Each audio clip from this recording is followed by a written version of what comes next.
So let's talk about Bill Gates a little bit, since you brought him up and you've done a lot of work on Bill Gates in relation to this World Health Organization treaty. Bill Gates is basically, he has a new book out, GERM, and he went to the World Organization to not only promote this book, but he's promoting this kind of supranational army of 3,000 surveillance managers who will have the power to go into any country, violate their sovereignty, declare a pandemic, and then implement the response regardless of what elected leaders want, which goes to the heart of this treaty. Yeah, he's the GERM. His book is How to Prevent the Next Pandemic, and in it, most of the book is dedicated to this policy proposal of a GERM team, which is a global epidemic response management. There you go. It's beautiful. So it's like out of a cartoon. What it is, it's three. He says it'll only cost $1 billion, and of course, like that $1 billion will be paid for by the countries, the taxpayers, essentially. It'll only cost $1 billion, and it's 3,000 surveillance managers stationed in every country across the world, and they will surveil and monitor different bugs and viruses, potentially like pandemic causing viruses, and tell the World Health Organization when it's a problem and what policies they propose that country or that region or that state enact at any given time. So it's very interesting that this book came out at the same time that the World Health Organization was pushing a pandemic treaty, because these two things they kind of go hand in hand, Gates's proposal and the pandemic treaty proposal. And it's not coincidence, we have Bill Gates is the largest funder of the World Health Organization, and we have on record past directors of the World Health Organization saying, our funders influence our policy, maybe too much. We have Tedros, the general director of the World Health Organization. He was previously on the board of two Gates founded and funded to this day organizations. So, these are not two separate entities. This is all the same thing happening. So that's what he wants, and that's probably what he'll get, because he's controlling the policy of the World Health Organization. Right. And we saw Tedros promoting Bill Gates's new book. Of course, everything he does, you can find Tedros tweeting it out, and he's happy on a couch holding it. It's every time, or he'll just say, it was very nice meeting you today, Bill Gates. It's like, he loves him so much, and you can just see it on his social media. He owes his career to him. I mean, yeah, exactly. Is it fair to say that Dr. Tedros, I don't know if he's a practicing doctor, he's not a functionary of the TPLF, the Tigray People's Liberation Front. And he's used the UN in violation of all ethics rules to promote his party and ethnic group in a civil war in Ethiopia. Is it fair to say he's the head of the World Health Organization because of Bill Gates's largesse? I think that's obvious. I think it's obvious that you have someone in charge of the organization who previously came from two organizations that Bill Gates founded. It's not, it's not secret or a conspiracy. It's very in the open. Yeah, here he is. It is very in the open, and so many of the World Health Organization's other directors just cycle in and out of the Bill and Melinda Gates Foundation, as you've reported.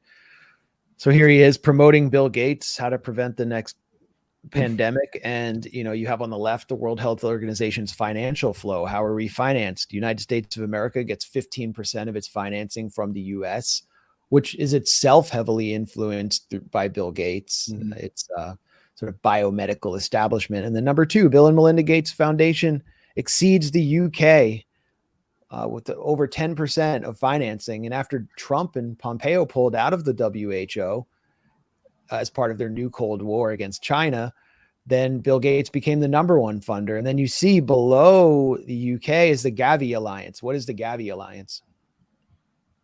Yeah, so Gavi was also founded by Bill Gates. So even when the U.S. is number one, or when U.S. is number one and China is number two, whatever states or countries you want to put in the first two spots, when you can combine the Bill and Melinda Gates Foundation and Gates's Gavi Alliance, and you combine those, Gates is the largest funder every time.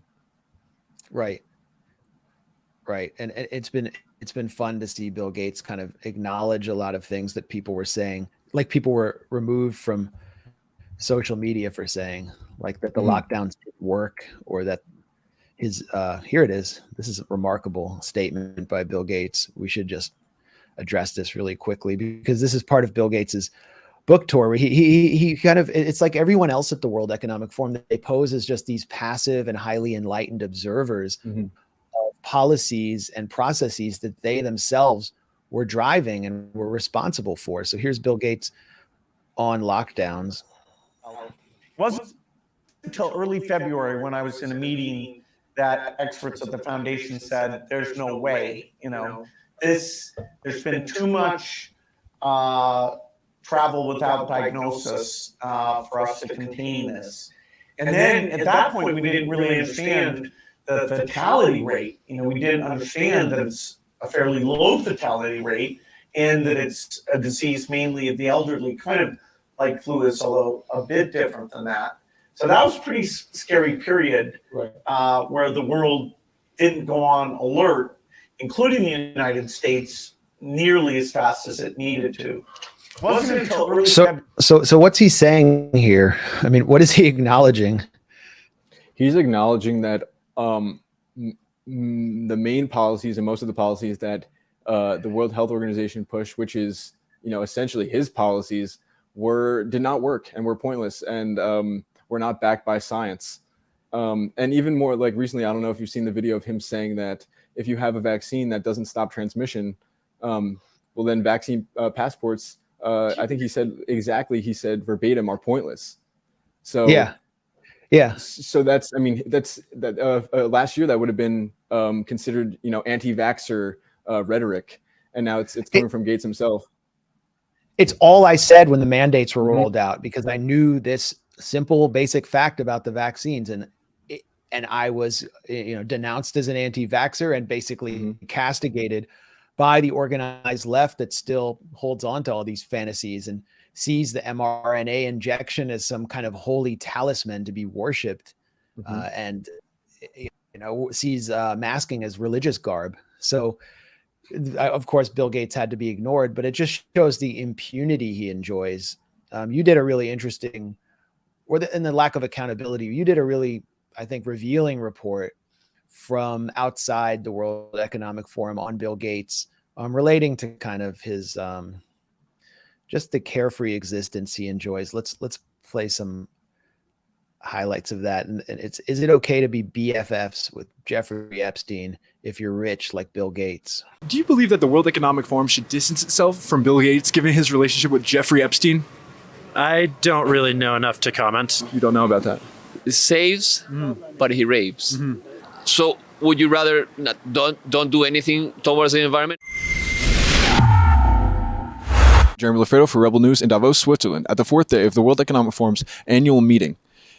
This year, Bill Gates spoke to the forum on how to prevent the next pandemic, and I'm going to ask forum attendees if the WF should distance itself from Bill Gates, given his past with Jeffrey Epstein. It was reported at that time that you had a number of meetings with Jeffrey Epstein, who, when you met him 10 years ago, he was convicted of soliciting prostitution from minors. I had dinners with him. I regret doing that. He had relationships with people he said, would give to global health, which is a interest I have. Not nearly enough philanthropy goes in that direction. Although the media would have you believe the two men only met for dinner, more recently it's been reported that the wealthy philanthropist and the wealthy child sex trafficker met many times. According to an email obtained by the New York Times, Gates told colleagues that he had once stayed at Epstein's house, quote, quite late because a, quote, very attractive Swedish woman and her daughter dropped by. Well, he's dead, so... The World Economic Forum prides itself on a veneer of progress and equality. So one would assume that attendees would be quick to denounce any person involved with a notorious sex trafficker that facilitated the raping of minors. But most people in Davos were slow or even resistant to condemn Gates. We're lucky. If this had been 10 years ago, some of these vaccine technologies did not exist. If it comes 10 years from now, we should have far, far better diagnostic technology. That is, be able to scale up every country within a month to diagnose their entire population. We should have much better therapeutics, some of which will be pathogen independent. And then, as we do come up with vaccines, we want vaccines that are infection blocking and long duration, which today, the vaccines have saved millions of lives, but they don't have much in the way of duration, and they're not good at infection blocking. Do you believe that the World Economic Forum should distance itself from Bill Gates, given his relationship with Jeffrey Epstein? I don't really know enough to comment. No, I cannot comment. I don't know about this. I don't know about that. Thank you. You don't know about that. And in some cases, they acted entirely clueless that the mainstream media reported widely on the world's most famous billionaire sharing late nights with the world's most notorious child sex trafficker. Did you care about any of the underage minor females at the time when you were engaging in sexual conduct with them? This WEF attendee candidly attempted to justify this relationship by arguing that Gates has done a lot of good for the environment. Do you believe the World Economic Forum should distance itself from Bill Gates, given his relationship with Jeffrey Epstein? Well, I think you pose an interesting question.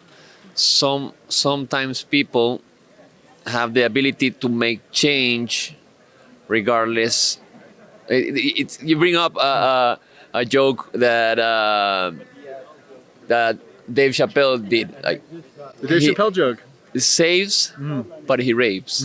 I heard that when Martin Luther King stood on the steps of the Lincoln Memorial and said he had a dream, he was speaking into a PA system that Bill Cosby paid for. Do you understand what I'm saying? The point is this. He rapes, but he saves. And he saves more than he rapes, but he probably does rape. So I mean, I kind of give that guy credit because at least he engaged with you and tried to be thoughtful. And I think he presented the underlying logic for the acceptance of Bill Gates among this class at the World Economic Forum. Oh, it's definitely true. Most people, they didn't talk to me, or they acted like there was no relationship, or, they didn't want to engage. And he at least, kind of spoke for everyone, where he said, he's done a lot of good for the environment. He's a billionaire. We love his philanthropy. And, if he's done some like pedophilia stuff with Jeffrey Epstein, then how do we measure that against all the good he's done? And, as silly as that is how most of those people think. And Bill Gates, was he a sponsor of Jeffrey Epstein's Harvard Institute? Let's see. We know that Bill Gates sponsored Jeffrey Epstein's initiative at MIT. Yeah, a lot of genetics work. A lot of genetics work. So they were trying to kind of perfect humanity. Yes. This was sort of consistent with transhumanism. But Epstein ran some institute, was it at Harvard, where Dershowitz came and visited him there? Maybe you can tell us more about this. And he was trying to edit human genomes in order to make a human that would live longer and be more intelligent. Is that right? Yeah, I mean, he was always surrounding himself with like the most famous and the most influential professors and scientists in the world of genetics. He wanted to give the whole human race his genes. He was a eugenicist. He believed that he was better than everyone. And he got to kind of play scientist, play dress up with these big professors and scientists, like by hanging out with these people. And here, Epstein's estate was left to someone who used to work at the Gates Foundation. It's one of those people in that photo. So like their relationship is more than just a few dinners. And it is funny when Gates says, I thought he was going to donate to global health because that is an interest of mine. It's, it's silly at a certain point. His relationship was much more than trying to get money for global health. His relationship was, staying at Epstein's house quite late because a very attractive Swedish woman and her daughter, who we don't know the age of, dropped by. Seeing him do those media interviews to try to cover up the fact that he was doing more than just, meeting for dinner about global health is telling and interesting. And the fact that he's welcome at the World Economic Forum, despite all of that, is goes to show how shallow this veneer of, acceptance and progress that the World Economic Forum has is. I mean, they even had a lounge in Davos called the Equality Lounge. And it was sponsored by JP Morgan, Deloitte, all of these people who perpetuate, a world of mass inequality. And it's just, that's what they think of it. They don't even know what equality is. Like, they have an equality lounge sponsored by JP Morgan and Deloitte. And what's Mitt Romney's financial firm? What was that called? Was it the Boston Consulting Group? Boston Whatever. Bain. You're talking about Bain Capital. Mitt Romney. Bain was a main sponsor of the Equality Lounge at Davos. Right, the Equality Lounge. Yeah.